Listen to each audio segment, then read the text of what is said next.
I'm curious, how many of you consider yourselves to be devout Muslims? I see a show of hands.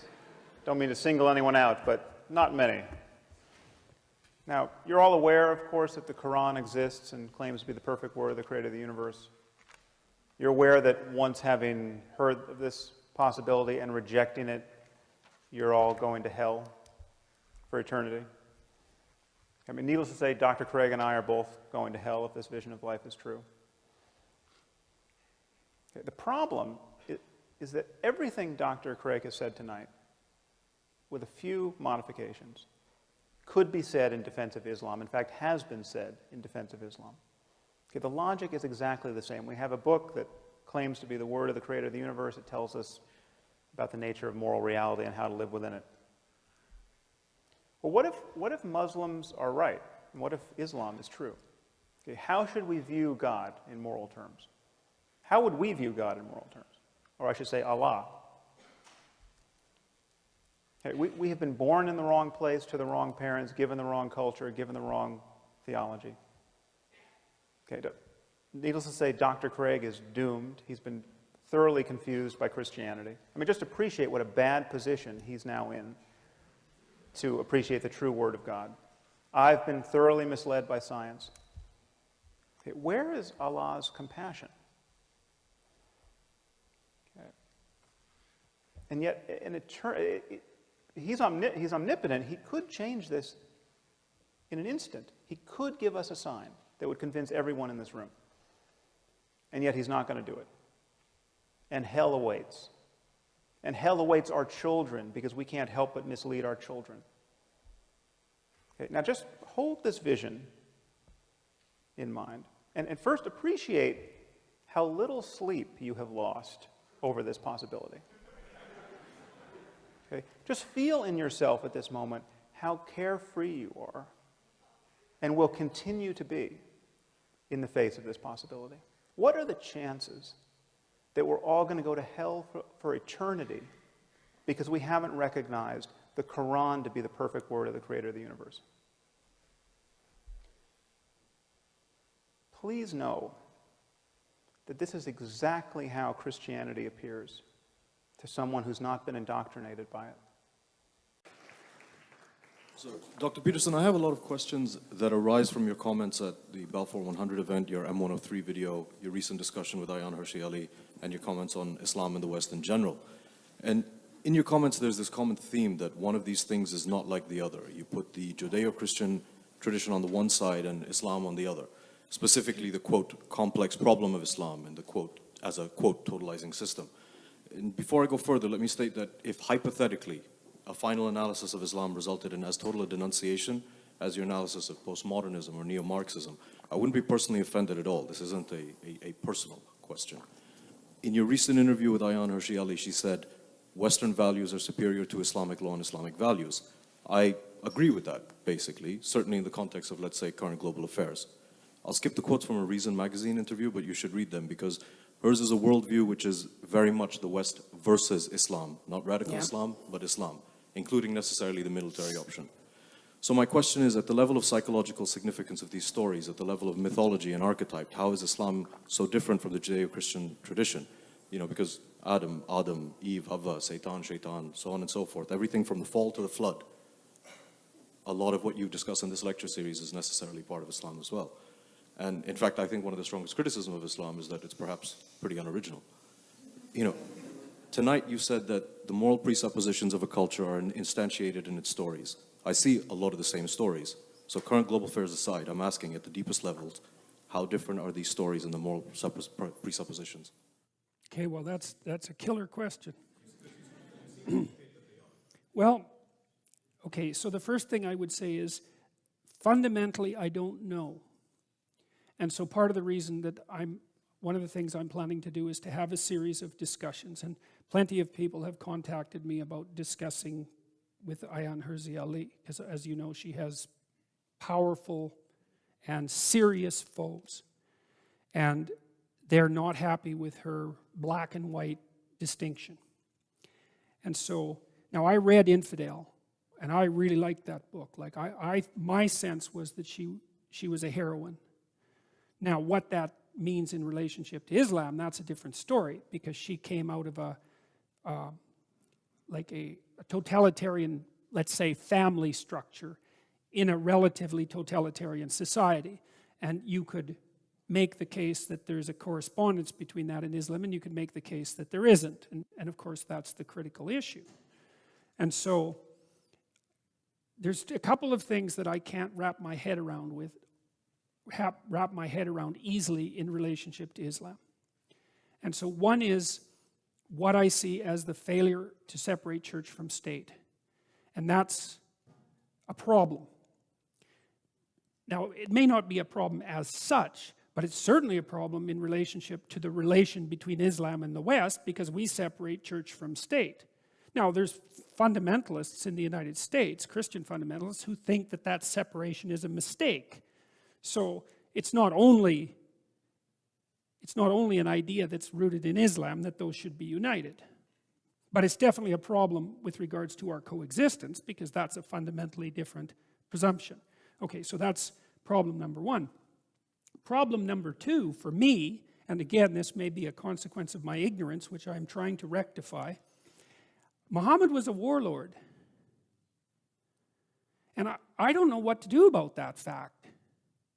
Like, one thing you can say about Christ, hypothetically, let's say, I'm not talking about a historical reality necessarily, although I'm not denying it either, is that of all the things he was, warlord was definitely not one of them.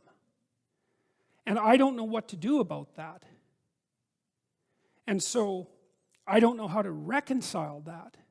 And I don't know how to reconcile, like, not only was Muhammad a warlord, which I don't think is an unreasonable thing to proclaim,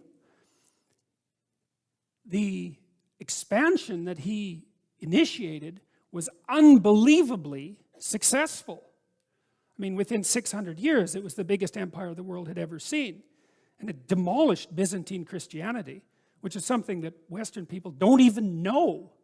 You know, I've read thinkers who said that the West was so traumatized, culturally, let's say, by the demolition of Byzantine Christianity, that we can't even study it now. And so, I don't know if that's true, but I don't know that it's not true either. And the Buddhists were wiped out of Afghanistan, and we saw that echoed in the Taliban's destruction of those great Buddhist monuments. And so what I'm hoping is that there's a bridge. There better be a bridge.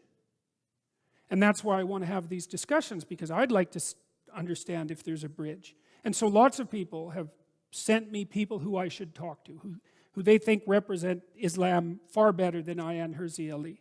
And perhaps they're correct, and hopefully I'll get an opportunity to talk to them, because I would like to know why. I would like to know if what I think is wrong. Because if it's wrong, it's important that I know it's wrong. But at the moment, I don't know it's wrong, and B, I don't see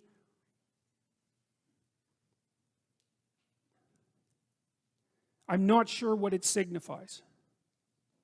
So, and I don't think anyone is sure, right? Because we have this entangling of the civilizations.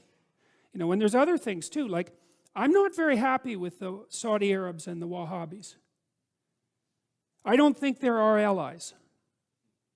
I don't see how any Western woman can possibly think that they're our allies.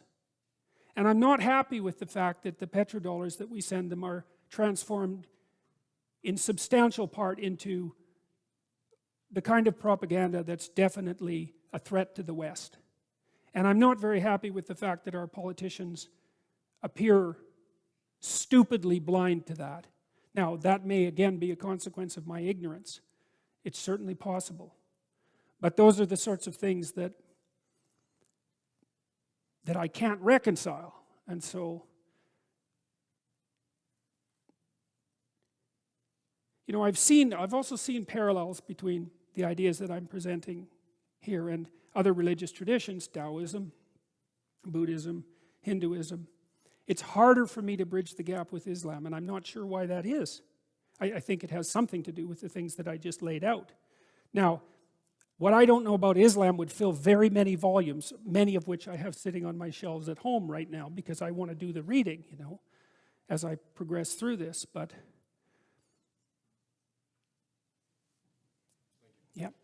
For Jihadi Sandbox, I also have that Jihadi Sandbox, and I have a blog post that I've referenced a few times on the podcast entitled Islam and the Misuses of Ecstasy, where I try to describe in a series of embedded videos just how deep my sympathy with the surface features of Muslim religion and spirituality runs. And, you know, I think the call to prayer is one of the most beautiful things ever to appear on earth. I love the sound of it. I love the sound of it. Yeah, yeah. And there's a great one that I linked to in that blog post. And I love Qawwali music, Nusrat Fateh Ali Khan, the Pakistani Saw him singer. in Boston. Yeah. What a show. Oh, yeah. That's unfortunately I never got a chance to do that. And I love the poetry of Rumi, and I even get what the Have you talked about this on any of your shows? Not at length, but I've so this I wanted to come yeah. down here and talk to you about this in particular, Sure. because I think one of the things that's going on is that you do not spend enough time talking about all of the fantastic contributions of this culture. And you point in one case at the really appalling lack of scientific achievements of Muslims, let's say since the Nobel Prize has been given out. I think there have been 3 in the sciences, and one of them was to the great Ahmadi Muslim who contributed to the standard model of physics. So he would be considered not a Muslim in Pakistan. Right. But I think one of the problems is you're not advertising the emotional valence that I've secretly suspected you must have. So, you know, when I struggle with this, I have a friend group that is disproportionately Islamic, and it's been one of the great experiences of my life since I was 16. My closest friend, you know, welcomed me into his family, his culture. It was a completely eye-opening experience. And this is a friend from high school, or a friend from college, and he, you know, his family engaged in traditional practices with the hand kissing and touching feet and all sorts of, or I guess the feet touching was a different kind of field of respect, but the family was so courageous. I mean, his sister was brutally gang raped in India, and the father supported his daughter, talking about it openly, when you would imagine that the feelings of shame and the issues of honor would have been dominant. And so in my life, I have traveled always openly as a Jew in the Islamic world, and I've been treated incredibly well. I believe that if the Nazis were ever to recur, the floorboards under which I would be hidden would likely be Muslim floorboards. So it's very painful to not have this long, short language where, in general, I've been in, you know, in a largely Islamic social context since I was 16. People don't ever address you as "Oh Crusader," you know. I mean, that kind of speech that you get used to watching ISIS videos, which most people don't watch, but I've watched a great deal of them just because I need to know about this. You're talking about 2 completely different worlds that are connected. And I think it's really important to advertise more heart, more empathy, more emotion, because otherwise the very dry analytic way in which you go about thinking about this, I think gets too much play in a certain sense. You were so logical that the fact that the texts say these very clear things, or that there's ambiguity, but there's a hierarchy for resolving the ambiguities, this appeals to your analytic mind. And I think both you and I have an analytic bent, and we would be much more tempted, were we highly religious, to go down these sort of, well, you know, it says here in the text that this is true, and if I really believe this is the infallible word of the Creator, and that I'm going against God not to follow directions, we would be tempted by that interpretation. And so I think in part, it's a little bit perverse that you almost have more sympathies with the literal versions of the religion than you do with what you call, and I think it's somewhat disparaging, nominal members of these religions. This lines up with what Majid Nawaz talks about multiple interpretations are the beginning of de-radicalization.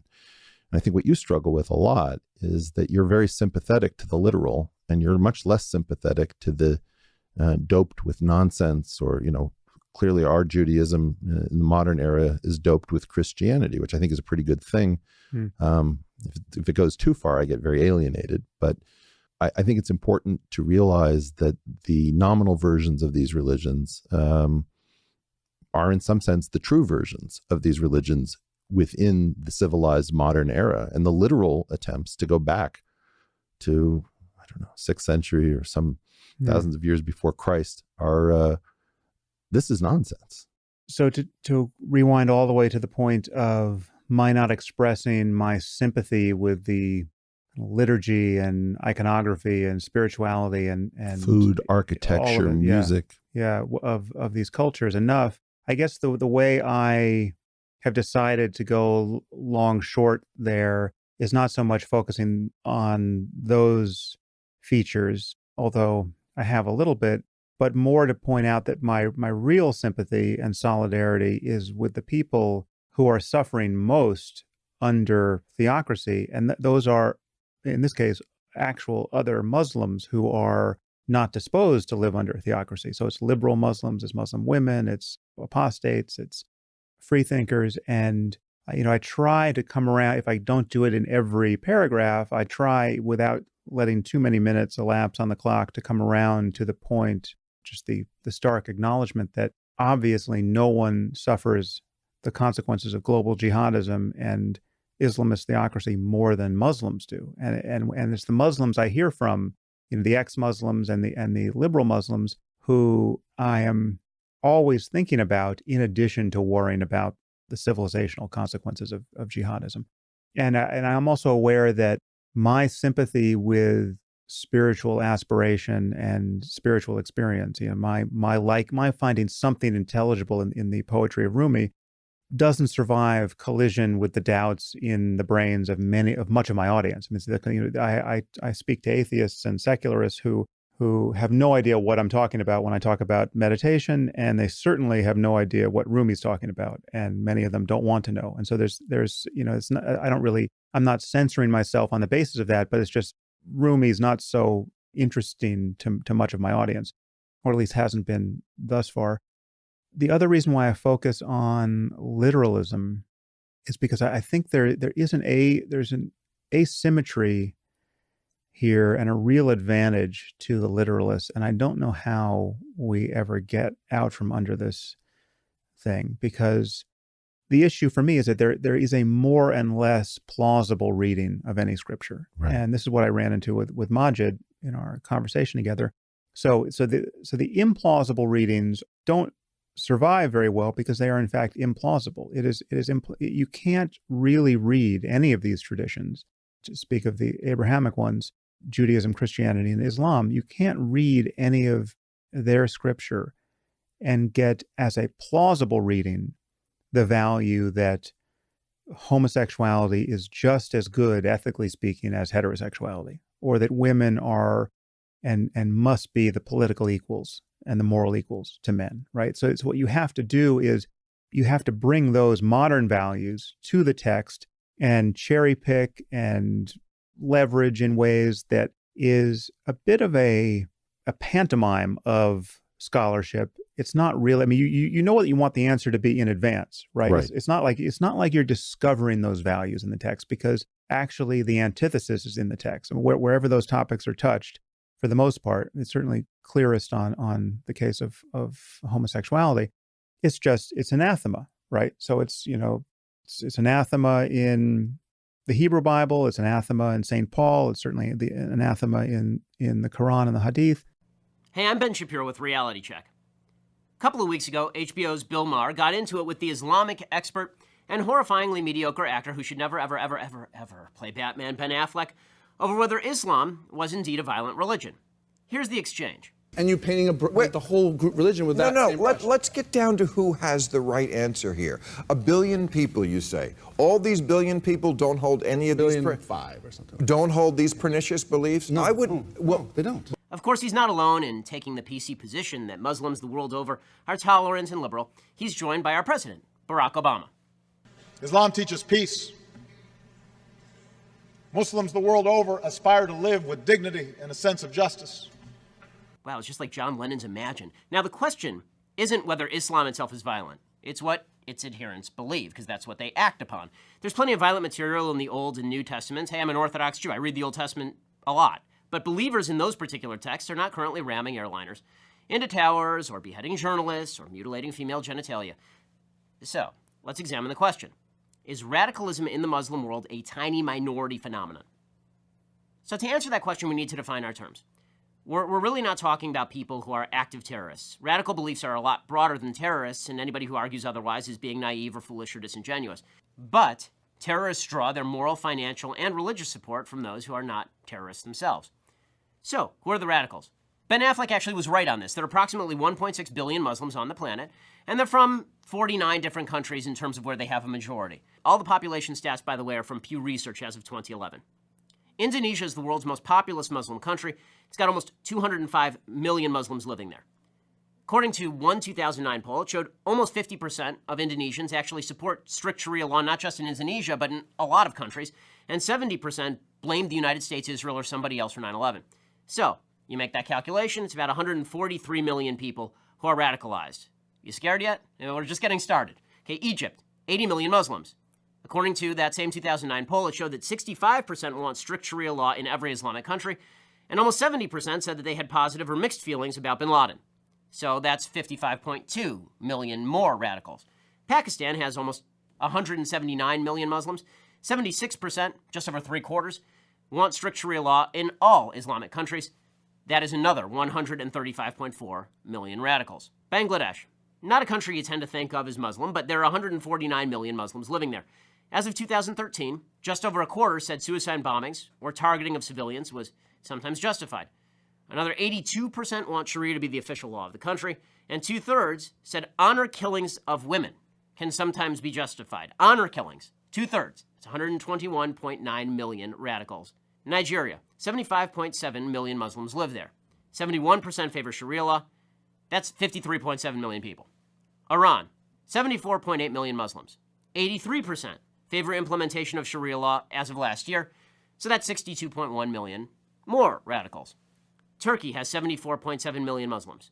And 32%, this is a moderate Muslim country, probably the most moderate Muslim country, 32% said honor killings of women could actually be justified sometimes. So that's 23.9 million radical Muslims in our moderate ally, Turkey. Morocco, 32.4 million Muslims live there. Just over 3/4 support Sharia law. That's 24.6 million radical Muslims in Morocco. Iraq, 31.1 million Muslims live there. 78% say honor killings of women can sometimes be justified. That amounts to 24.3 million Muslim radicals. Afghanistan, 24 million people. A huge majority, 76%, support at least occasionally or just once in a while honor killings of women. 99% actually want Sharia to be the law of the land. So it's like a Cuban election over there. 24 million radical Muslims over in Afghanistan. Jordan, smaller Muslim country, 6.4 million Muslims. Right now, Hamas is enjoying like a 60% approval rating. So 3.8 million radical Muslims in Jordan, which is, again, a moderate country. Palestinian areas, right? We're sending literally hundreds of millions of dollars to the Palestinian areas. We are, the American taxpayers.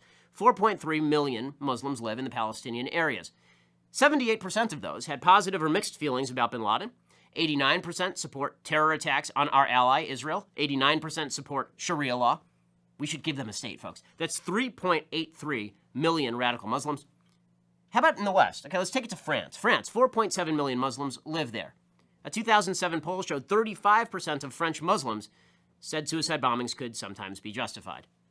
It's 1.6 million radical Muslims living in France. Great Britain, 2.8 million Muslims living there. 78% wanted cartoonists of Muhammad legally prosecuted. So we're talking about 2.2 million radical Muslims in Great Britain. How about here in the United States?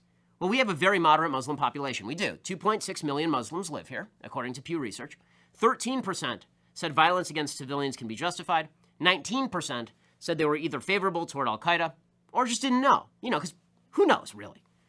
That's almost 500,000 radical Muslims here in the United States. Here is the total of the countries that we've gone through just now. 680,030,000. 680,030,000 radical Muslims. And that's out of a total population in those countries of 942.4 million Muslims total. And it seems fair to assume that similar proportions of people in countries like, say, like Algeria, Syria, Sudan, Saudi Arabia, Yemen, Tunisia, Somalia, and Libya are also radicalized. And if they are, then, well, we're above 800 million Muslims who are radicalized. More than half the Muslims on earth. That's not a minority, that's now a majority, and that's still not even surveying hundreds of millions of Muslims in other countries. In other words, the myth of the tiny radical Muslim minority is just that. It's a myth. And, unfortunately, it's a myth that's going to get a lot of civilized people killed. Please subscribe to our YouTube channel or click here to give a quick donation.